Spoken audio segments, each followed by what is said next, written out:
Muy buenos días, buenas tardes, buenas noches. Depende de dónde están y a qué horas están mirando este vídeo. Aquí estamos, como mencionado antes, para hacer una pequeña análisis de cómo salió esta primera semana de nuestro curso de gobernanza de defensa del Centro Perry.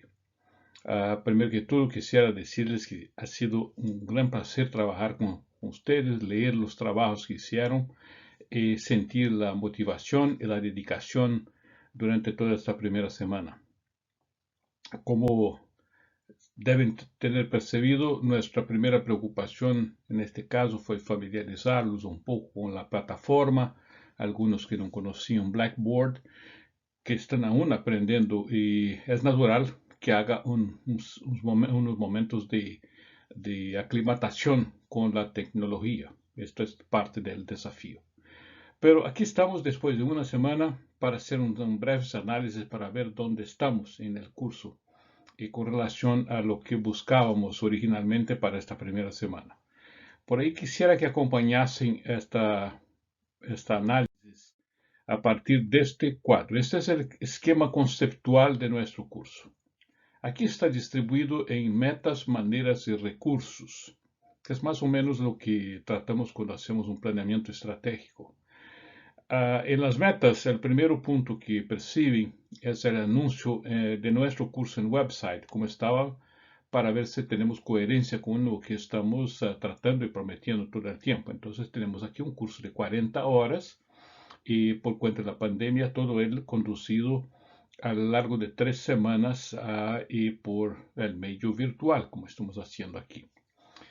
Y tratamos de explorar conceptos, instituciones, normas, valores, procesos y metodologías relevantes que se relacionan básicamente con el funcionamiento de las estructuras, las instituciones de defensa en un ambiente democrático.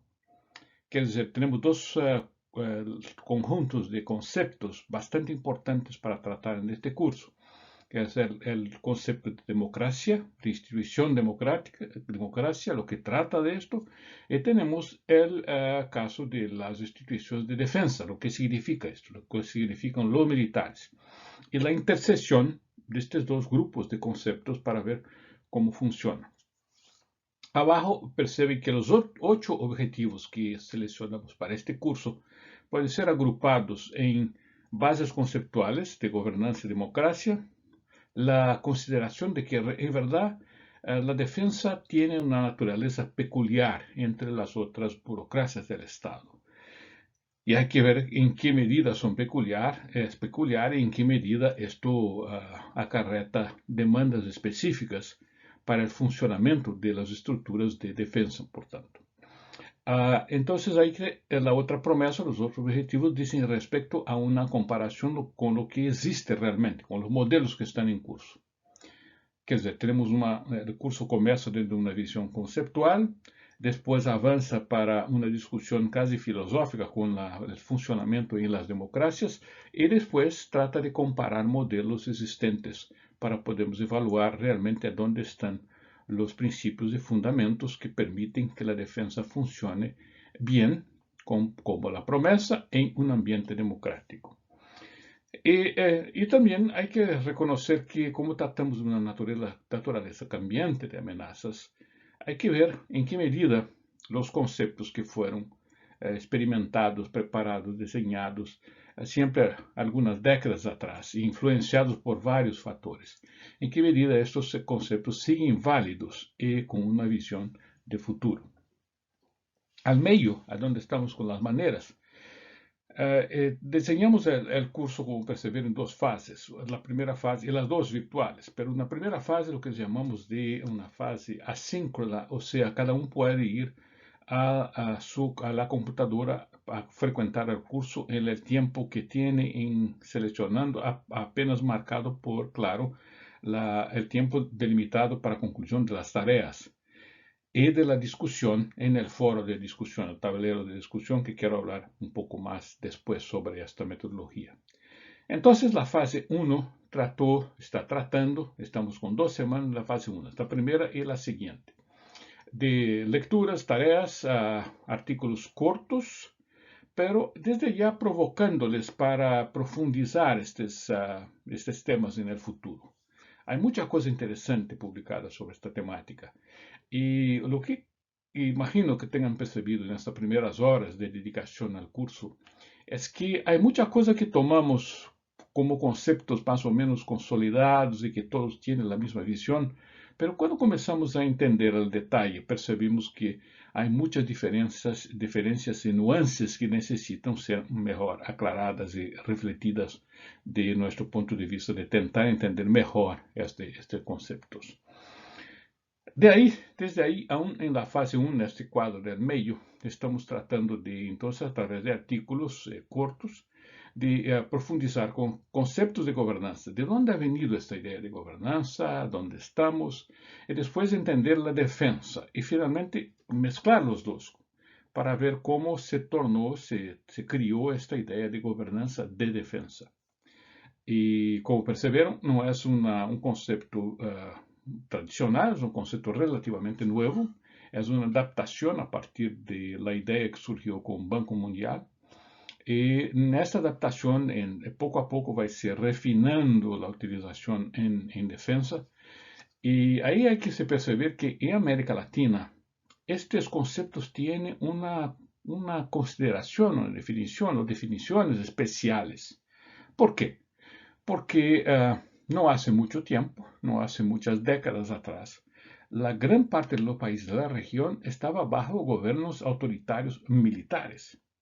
Y esto, claro, influenció profundamente el ambiente político de estas regiones. Y después, durante la transformación para la democracia, acabó transformando, claro, el tipo de democracia que se establece y también lo que llamamos del ethos militar. Quer decir, hace algunas décadas, pero hay aún muchas cenizas bajo la calma que existe para definir realmente cómo se hace esa relación entre militares profesionales y el ambiente democrático de los países de la región.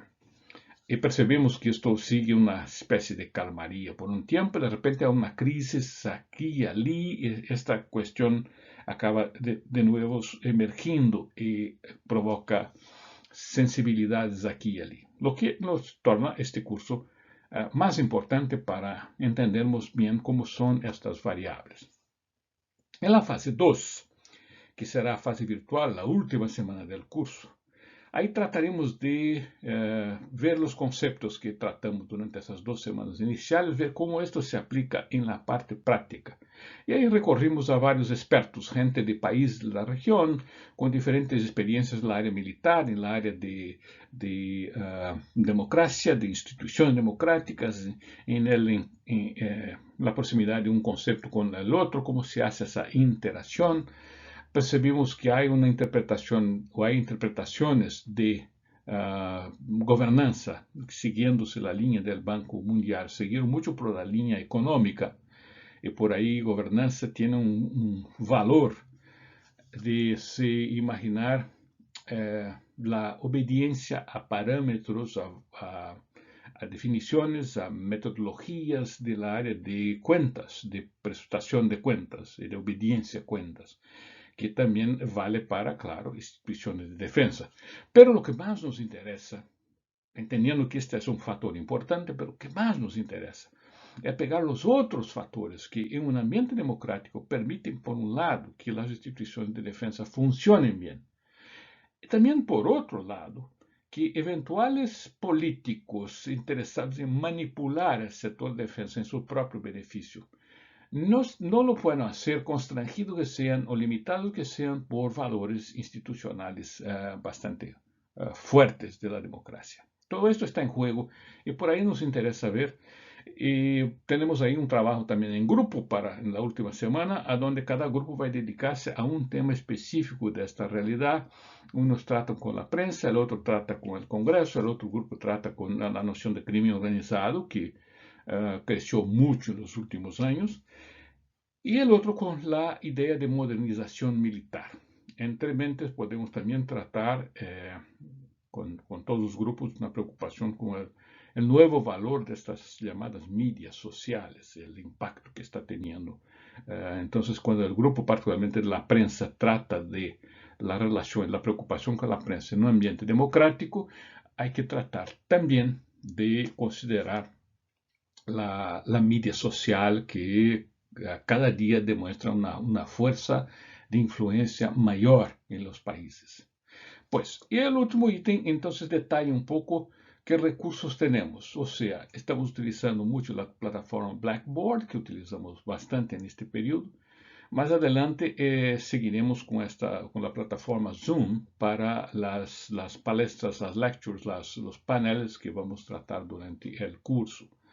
Y finalmente, vamos aí, neste caso, tratar, será então uma atividade sincronizada, quer dizer, para esta última semana, se requiere que todos os participantes do curso estejam presentes em las horas definidas que vienen de 8:30 da manhã hasta a la 1 da tarde, cada dia, respectándose as diferenças de horário regional. E por aí les pido que tenham muita atenção para delimitar esta semana, que es realmente la semana entonces de presencia simultánea en las actividades del curso. Pues avancemos un poco más. Lo que vimos en esta primera semana, este es un cuadro, un gráfico permitido por Blackboard. En azul están los anuncios. Claro, muchos consultaron los anuncios, saber cómo el curso funciona, qué cosas vamos a hacer. También en rojo está la información del curso, el syllabus, la metodología que estamos siguiendo, un poco de lo que estoy sintetizando en este momento. Y muchas de nuestras actividades son evaluadas, claro, para que haga un sentido de dedicación. Yo tengo por mí mismo que todo aprendizado requiere una dedicación, hay un precio, una dedicación de mentalizar, de leer las cosas. Y la atención es una cosa que difícilmente se divide, entonces hay que concentrarse, por lo menos en la primera semana, segunda semana, por lo menos decíamos 2 horas por día. 2 horas por día, considerando 5 días de la semana. Yo sé que mucha gente trabaja en el sábado y domingo en estos temas, va a trabajar, así como yo. Nos daría en media 10 horas por semana, 2 semanas tenemos 20 horas, que entonces junto con las 20 horas de la última semana nos dan 40 horas para el curso, que es un curso entonces para lo cual tenemos un certificado que será enviado a ustedes al final. Si miran entonces nuestro gráfico aquí, vão ver que la parte entonces está en rojo, están los anuncios, la parte en verde, las lecciones que no hay mucha cosa postada en este momento, vamos a tener algo más tarde, pero si vamos ahí a rojo, creo que está ahí, está color, tenemos las tareas. Las tareas fueron las que demandaron más atención de todos los participantes del curso. Y voy a detallar a seguir qué tareas fueron estas y cómo ustedes se salieron en la respuesta a las tareas. Y lo que también está ahí y lo llamo atención para mirar y más, hubo más o menos la mitad de nuestros participantes que verificaron el tablero de discusión. El tablero de discusión, participar del tablero es una actividad requerida de nuestro curso. Y por ahí les invito, ustedes van primero, clican en tablero de discusión, después clican en el foro de discusión. Y ahí van a ver que hay preguntas desafiadoras. Que se espera que cada uno tenga su opinión. Y hay desde luego a los que están participando también una interacción de opiniones entre los propios participantes, lo que torna muy rica la discusión y la manera como las ideas están siendo presentadas en este debate. Y usted percibe que la gran riqueza de nuestro curso no está en las cosas que nuestros instructores pueden pasar a ustedes. Esto es importante, todo esto. Pero la mayor riqueza es usted percibir cómo los compañeros de diferentes países tienen visiones distintas, distintas realidades y cómo hay gente muy bien preparada en todos esos segmentos. Esto en nuestro curso permite, por los trabajos que vi, desde luego, a respuestas interesantísimas, puntos de vista interesantísimos. Y por ahí les llamo atención para participar en el tablero de discusión, porque también es una actividad que es evaluada.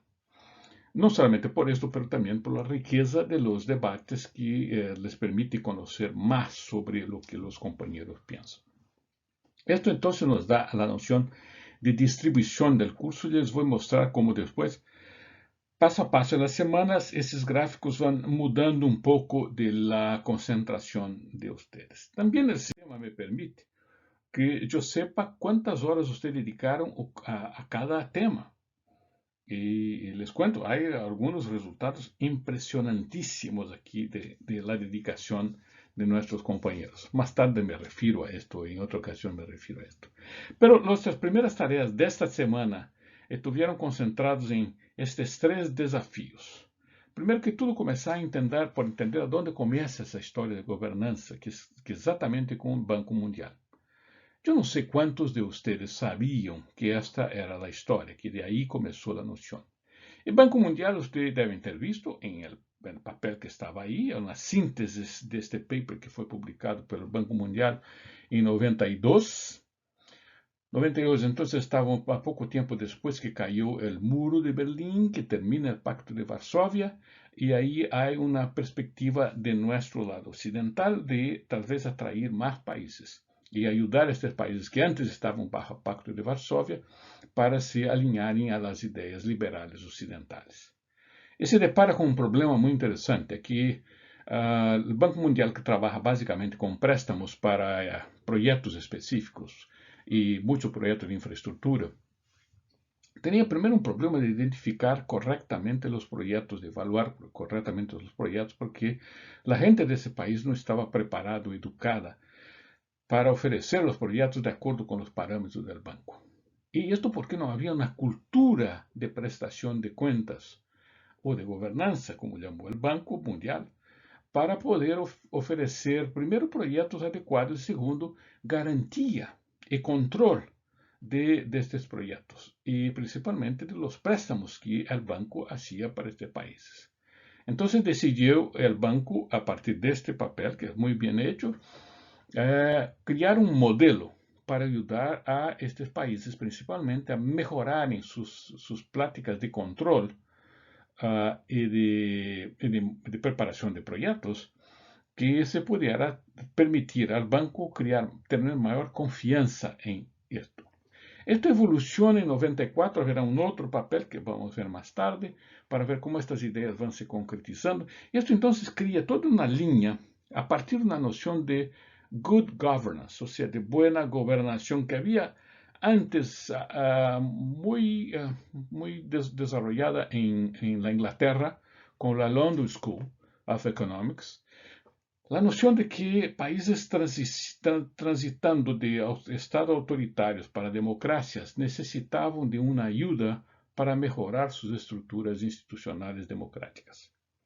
Y vimos esto muy claramente en nuestra propia región, América Latina, con muchos de los países pasando por esto.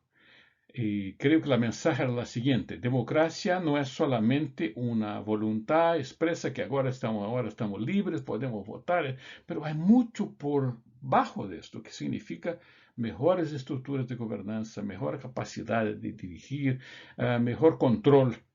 Todo esto ha venido en esta línea. Y ahí el Banco Mundial, cuando comienza con esto, pasa a producir toda una doctrina que vai ser seguida, então, nesta área fiscal,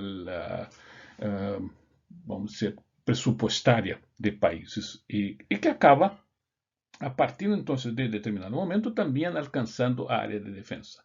E daí surge lá governança de defesa. Por isso, o próximo papel trata exatamente de considerar a natureza da defesa, o que significa defesa realmente, que peculiaridade existe. Y hay que reconocer, y estos son los dos papeles siguientes, hay que reconocer que militares, fuerzas armadas, defensa, constituyen-se en organismos institucionales específicos del Estado, que tienen algunas licencias especiales, mandatos especiales, misiones especiales, y que por ahí también necesitan de controles particulares. No había mucha, curiosamente, de inicio, cuando los países de la región estaban de vuelta a democracia, había reacciones muy pasionadas de sacar a los militares del poder, de crear revanchismos y cosas así, pero poco a poco se percibió que cada país necesita de su defensa, de estructurar su defensa. Que es muy importante que se pase luego de esa fase de transición para reestructurarse las fuerzas militares, la defensa de cada país proporcionalmente a la demanda, a protección de interés nacional, todo eso. Pero se percibe que en la práctica, esto que parece de una naturaleza obvia, en la práctica es muy complejo, muy desafiador, tanto por parte de la falta de percepción, habilidad, correcta comprensión del momento de las instituciones democráticas de gobierno de un país, cuanto también los propios militares, que tienen un ethos muy arraigado, muy fuerte, que es parte mismo de la existencia de la profesión militar, de instituciones militares. Quer dizer, criarse este modelo que después se traduce en muchas cosas prácticas, por ejemplo, ministerios civiles de defensa, políticas de defensa publicadas, estrategias de defensa. Había antes usted, recordarse una noción de cualquier cosa con defensa era más o menos secreto y no podría ser de manera alguna publicada. Y esto cambió profundamente en los últimos años, y mucho en función de esta noción de gobernanza de defensa. Por ahí los dos otros papeles tratan de nos llevar a refletir sobre lo que significa realmente militares, lo que significa realmente Fuerza Armada, modernas, cómo se establece esa proporcionalidad sin desrespectar el ethos peculiar de la Fuerza Armada y de los militares. Entonces hay un proceso de educación mutua aquí, tanto de las instituciones civiles políticas, cuanto también de los militares como entes profesionales. Y este es lo que estos papeles iniciales procuran pasar a ustedes. Hubo mucha discusión interesante, favorable de un lado y favorable del otro, sobre el militar como institución total, que esta referencia de José Murilo de Carvalho en el paper de Frank McCann, que es un paper antiguo, pero José Murilo de Carvalho es cientista, politólogo brasileño que se dedicó mucho a los militares durante la transición. Lo que significan militares? Esta era la pregunta que tenía. Y había otro politólogo, en verdad sociólogo, Erving Goffman, que canadiense de origen y que también dedicóse mucho a estudiar esta temática, no desde el punto de vista militar, pero lo que significan instituciones totales en un contexto de un Estado.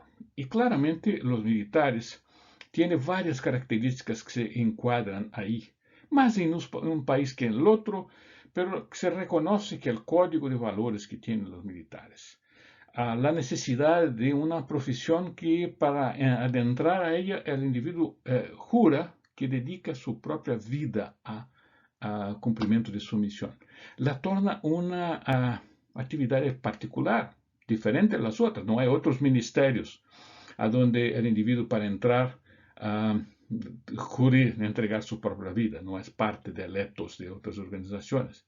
También para esto hay un código entonces de valores muy cerrado, hay un código de disciplina muy claro. No se puede imaginar princípios democráticos dentro da instituição militar. Subordina-se, é claro, a uma estrutura democrática. Pero imaginem uma situação militar onde, por uma decisão do comandante para avançar, tomar um ninho de metralhadora, haga uma discussão democrática para ver se esta é uma decisão acertada ou não. Até que se chega a uma conclusão, todos estão allá muertos e atacados por el inimigo. Entonces, no puede ser internamente una institución democrática. Hay que tener una disciplina férrea y una cadena de autoridad muy clara que es parte mismo del ethos militar. ¿Cómo acomodar esta institución con estos valores, con este tipo de liderazgo, a obediencia a padrones democráticos? Es parte de nuestra preocupación con gobernanza de defensa. Además, la noción de institución total llama atención para que este código de valores acaba haciendo con que muchos militares, pelo convívio, acaben con sus familias, conviviendo con otras familias, constituyendo lo que llaman de familia militar. Quer quer dizer, el típico caso de una institución total. Y no es raro que muchos hijos de militares se casen con hijas de militares y hijas de militares con hijos. Así también en algunos países más que en los otros, pero esto caracteriza la noción, los fundamentos de una institución total. ¿Qué valor tiene esto para nuestro estudio? Particularmente entender que esto puede llevar en la conciencia o subconsciencia de muchos militares la noción de que constituyen una casta diferenciada de los otros agentes del gobierno, por ejemplo. Este tipo de acción puede crear problemas para un entendimiento de que hay una subordinación constitucional y que al fin del día el gobierno civil, político, yo diría, es lo que debe prevalecer. Por ahí, al mismo tiempo, en la parte del tablero de discusión, tratamos aún de discutir, les invito a participar, esta idea de que Fuerza Armada en verdad tiene una subordinación al medio político. Por más que internamente dependan de una clara cadena de autoridad, de discusión, de disciplina, la verdad que cuando se llega a su definición de liderazgo vertical, ella acaba también debe subordinarse al segmento político del país. Por ahí las constituciones normalmente definen como el presidente de la República como el comandante mayor de las Fuerzas Armadas. Lo que obviamente no da al presidente de la República el derecho de comandar en los militares misiones que no están definidas en la Constitución Federal. Y esto tiene por veces creado algunas fricciones. Una otra discusión muy interesante y provocativa ha venido por parte de Georges Clemenceau, llamado el tigre francés de la Primera Guerra Mundial, un estadista y líder que también le gustaba ser un poco emblemático en las quotations, en las afirmativas que hacía. Y en este caso, decir que la guerra es un asunto muy serio para ser tratado por los militares. Estamos teniendo posiciones de un lado y de otro, algunos se sienten muy ofendidos por esta declaración. La verdad que Clemenceau, que era también muy astuto, muy inteligente, en poner esto, levándose en cuenta también cuándo ha dicho esto, pero estaba llamando la atención para un factor fundamental, es que la guerra, que es el conflicto, la extrapolación del conflicto a punto de la posibilidad del combate, no puede ser una decisión exclusiva de militares. Tiene que ser una decisión de toda la nación, de todo el Estado, porque si el Estado entonces es definido, las decisiones del Estado son definidas por un poder civil fundamentalmente, no cabe a los militares definir la guerra, la necesidad de entrar en guerra. Seguramente serán escuchados, serán oídos, serán evaluados, pero esta debe ser una decisión de toda la nación o de los intérpretes de la nación. Como no hay como consultar todos los participantes de la nación, tenemos los recursos que en la democracia definen quién hace esto.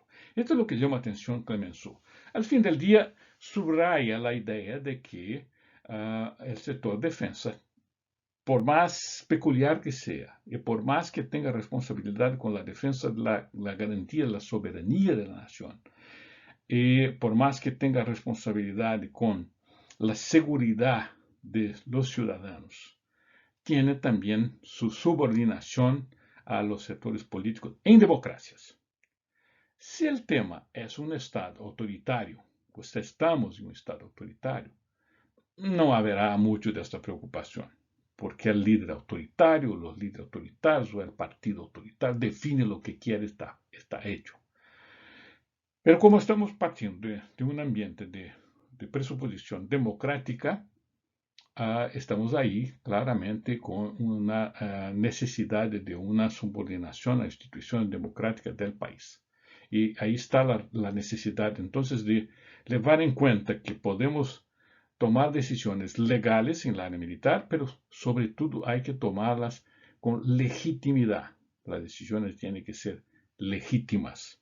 Y para legitimar, hay valores que están subyacentes a la noción de la legalidad, los factores legales. Y esto es que llama atención este debate que está en curso ahora mismo en nuestro tablero de discusión y les invito a todos a participar. Pues, delante de esto, entonces, de lo que hicimos y los cumplimientos por los trabajos realizados, me da gran placer leer el grado, la nota, lo que menos importa en este caso. Leo, en algunas ocasiones ofrezco a ustedes comentarios para llevar a otras reflexiones. Entonces la distribución general fue esta.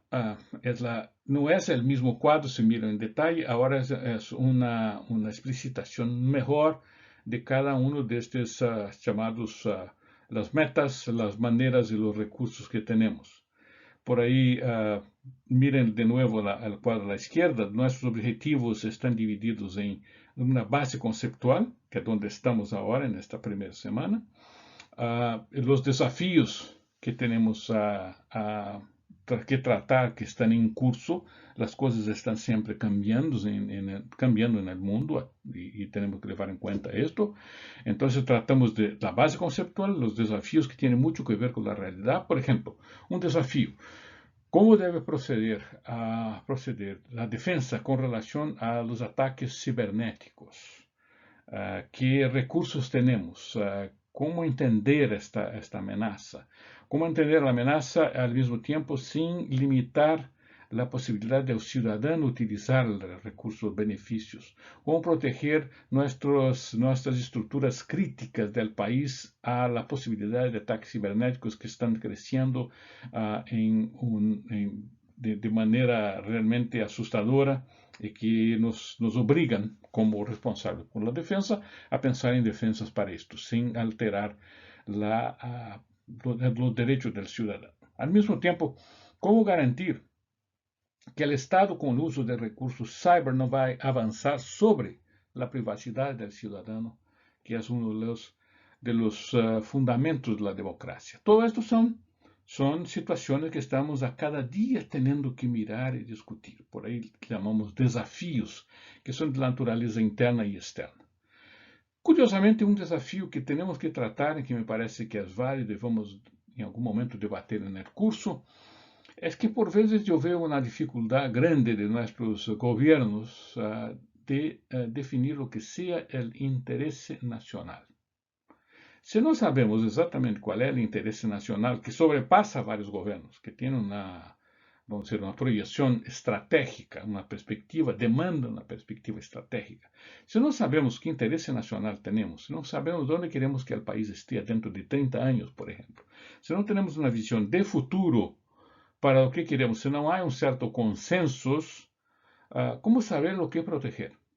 Se puede proteger mucho lo de ayer, lo de hoy, pero la defensa tiene una relación también con el futuro. Por ahí, esta es una preocupación también que tiene que ver con gobernanza de defensa. ¿Cómo se puede hacer esto? Este cuadro también, que va a ser colocado en Blackboard para ustedes, para mirar con más despacio después, detalla de cómo, después, qué maneras estamos tratando, utilizando, qué recursos estamos utilizando también para proveerles conocimiento y reflexión para cada uno de esos objetivos que ahí están demarcados. Punto final. Hoy mismo, dentro de 15 minutos, van a recibir una primera consulta de opinión.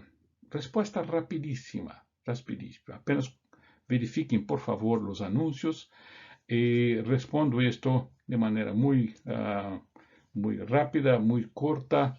La pregunta que ya está. Es una importante, ¿cómo se llama? Una pesquisa de opinión, una tentativa de capturar la idea de ustedes, la opinión de ustedes sobre el curso. Y después, entonces, que respondo.